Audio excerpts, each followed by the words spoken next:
जय श्री कृष्णा सा। आप सभी का मेरे चैनल पर स्वागत है। आइए सुनते हैं चैत्र मास महात्म्य अध्याय 12 व्यास पुत्र शुक्रदेव जी के अरणी से उत्पन्न होने की कथा। सूत जी बोले, उस सुंदरी अशितापांगी ग्रताकी को देखकर व्यास जी बड़े असमंजस में पड़े और सोचने लगे कि यह देवकन्या अप्सरा मेरे योग्य नहीं है, अतः अब मैं क्या करूं। वह अप्सरा भी व्यास जी को चिंतित होता देखकर भयभीत हो गई कि कहीं ये मुझे श्राप न दे दे। तत्पश्चात भय से व्याकुल वह अप्सरा एक सुकी का रूप धारण करके उड़ गई। व्यास जी उसे पक्षी के रूप में देखकर आश्चर्य में पड़ गए। उसे देखने मात्र से व्यास जी के शरीर में काम का संचार हो आया। बड़ी धीरता के साथ मन को रोकने की चेष्टा करते हुए भी उस चंचल मन को वे व्यास मुनि वश में करने में समर्थ न हुए। इस प्रकार घृताची द्वारा मोहित तेजस्वी व्यास जी का मन अनेक यत्न करने पर भी भावी सहयोग के कारण उनके वश में न रहा। इसी बीच अग्नि निकालने के लिए मंथन करते समय एकाएक उनका तेज उस अरणी पर गिर गया, किंतु उसके गिरने पर ध्यान न देकर वे अरणी मंथन करते रहे। उस अरणी से उन्हीं के सदृश मनोहर स्वरूप वाले शुक्र उत्पन्न हो गए। अरणी से उत्पन्न वह बालक विस्मय पैदा करते हुए उसी प्रकार सुशोभित हो रहा था जिस प्रकार हवन करते समय घृता आहुति पड़ने से प्रकट अग्नि दीप्तिमान हो उठती है। उस पुत्र को देखकर यह क्या, ऐसा सोचकर व्यास जी अत्यंत विस्मय में पड़ गए और विचार करने लगे कि यह शिव के वरदान से ही तो उत्पन्न नहीं हुआ है।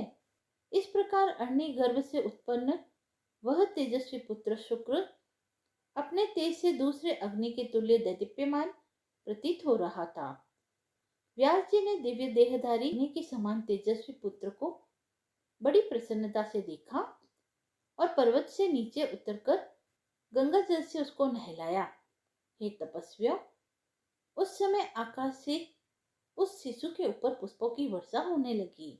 व्यास जी ने उस महात्मा शिशु का जात कर्म आदि संस्कार किया। उस समय देवताओं ने दुदुम्बियां बजाई और अप्सराओं ने नृत्य किया। उस बालक के दर्शन की लालसा वाले विश्वासु, नारद, तंबुर आदि सभी गंधर्वराज प्रसन्न होकर शुक्र के जन्म पर गाने के लिए आए। हे द्विजोतम, उसी समय शुक्र देव के लिए आकाश से दिव्य दंड, कमंडल और शुभ कृष्ण मर्गचार्म पृथ्वी पर आ गिरे। उत्पन्न होते ही वह अति तेजस्वी शिशु शीघ्रता पूर्वक बड़ा हो गया। तब वैदिक विधान के मर्मज्ञ व्यास जी ने उसका उपनयन संस्कार भी कर दिया।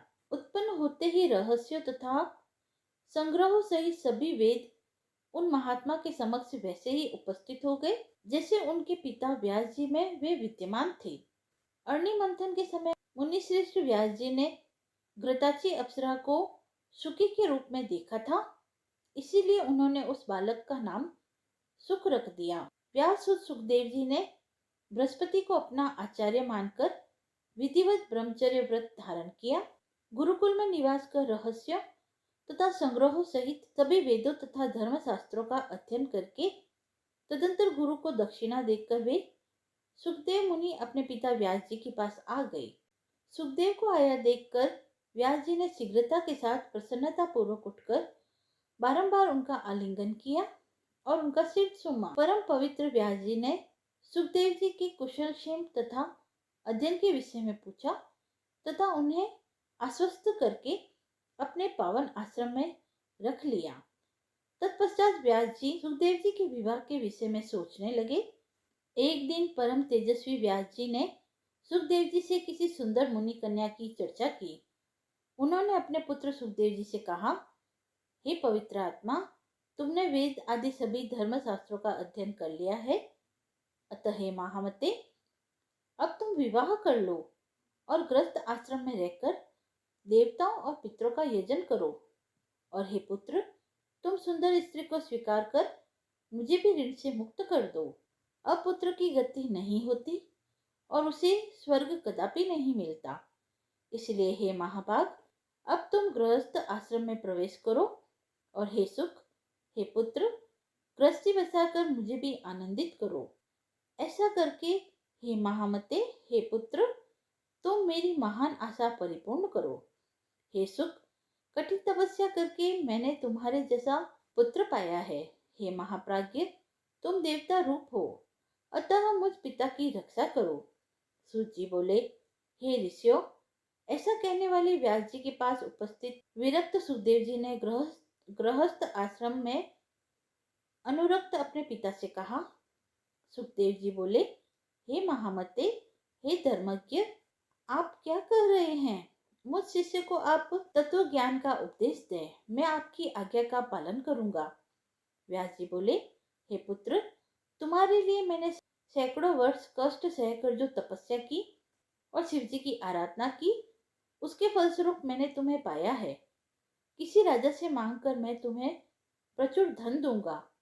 हे महाप्राज्ञ, तुम श्रेष्ठ यौवन प्राप्त करके सुख का उपभोग करो।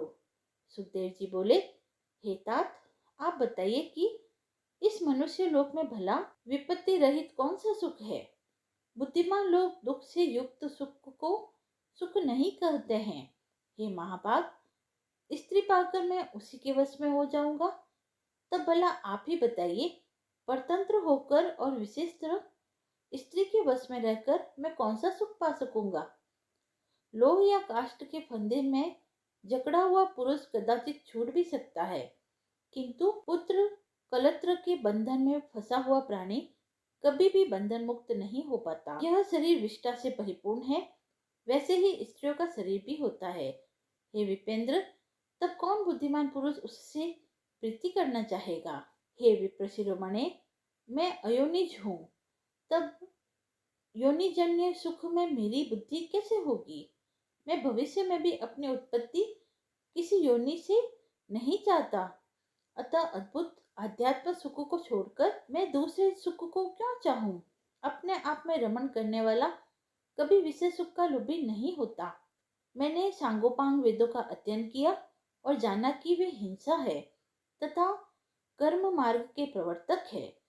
मुझे गुरु रूप में बृहस्पति प्राप्त हुए, वे भी गृहस्थी के सागर में डूबे हुए हैं।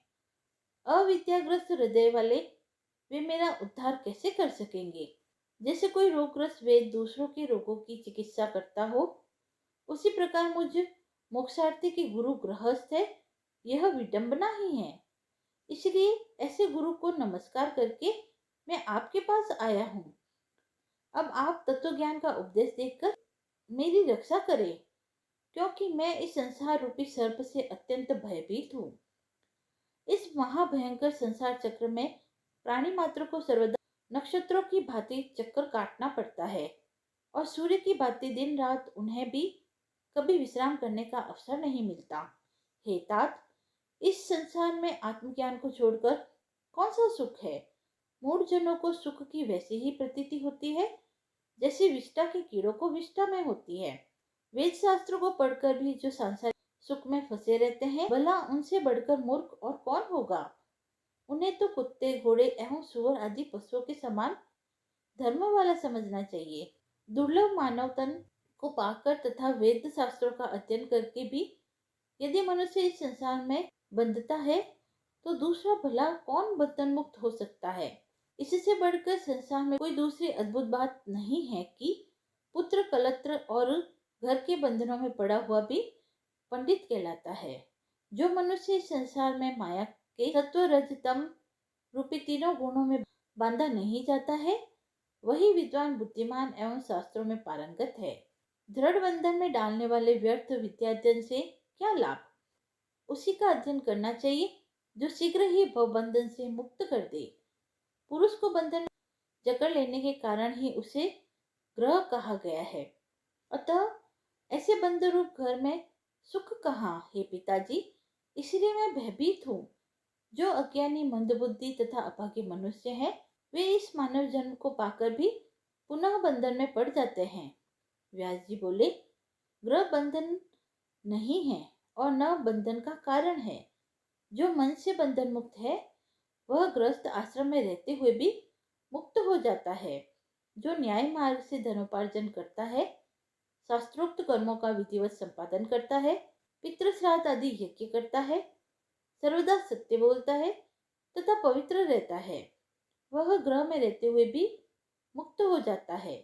ब्रह्मचारी, सन्यासी, वानप्रस्थी तथा व्रतोपवास करने वाला ये सब मनुष्य गृहस्थों के पास भी जाते हैं। वे धार्मिक गृहस्थ श्रद्धा के साथ मधुर वचनों द्वारा सबका सत्कार करते एवं अन्नदान से उन्हें उपकृत करते हैं। गृहस्थ आश्रम से बढ़कर कोई दूसरा आश्रम देखा या सुना नहीं गया। वशिष्ठ आदि आचार्य और तत्वज्ञानियों ने उसका आश्रय ग्रहण किया है। हे महाभाग, वेदोक्त कर्म करने वाले गृहस्थ के लिए क्या असाध्य रह जाता है। वह स्वर्ग, मोक्ष अथवा उत्तम कुल में जन्म, जो कुछ भी चाहता है वह हो जाता है। एक आश्रम से दूसरे आश्रम में जाना चाहिए, ऐसा धर्मज्ञों ने बताया है। अतः आलस्य रहित होकर गृहस्थ संबंधी कर्मों को संपादित करो। हे धर्मज्ञ पुत्र, देवताओं, पितरों एवं आश्रित जनों को विधिवत संतुष्ट करके, पुत्र उत्पन्न करके और उसे भी गृहस्थ आश्रम में लगाकर पुनः गृहस्थ त्याग कर वन में जाकर श्रेष्ठ व्रत का आश्रय ग्रहण करो। वहां वानप्रस्थ आश्रम पूर्ण करके उसके बाद संन्यास धारण करो। हे महाभाग, इंद्रिया मनुष्य को निश्चित रूप से प्रमथ बना देती है। हे महामते, इसलिए उन बलवान इंद्रियों पर विजय पाने के लिए स्त्री परिणय करके गृहस्थ बनना चाहिए। तत्पश्चात वृद्धावस्था में तप करना चाहिए, यह शास्त्र वचन है। हे महाभाग, वन में स्थित तेजस्वी महर्षि विश्वामित्र किसी समय 3 सहस्त्र वर्षों तक निराहार और जितेंद्रिय रहकर अत्यंत कठोर तप करके भी मेनका को देखकर मोहित हो गए और उन्हीं के तेज से पुत्री रूप में सुंदर शकुंतला पैदा हुई। मेरे पिता पराशर जी भी धीवर की कृष्ण वर्णा कन्या को देखकर कामासक्त हो गए थे और उन्होंने नाव पर ही उन्हें स्वीकार कर लिया था। अतः हे कल्याणकारी पुत्र, तुम मेरा हितकारी वचन मान लो और किसी कुलीन कन्या से विवाह करके सनातन वेद मार्ग का पालन करो। 12वां अध्याय समाप्त हुआ। यदि आपको यह पसंद आया हो तो आप मेरे चैनल को लाइक, शेयर एंड सब्सक्राइब करें। धन्यवाद।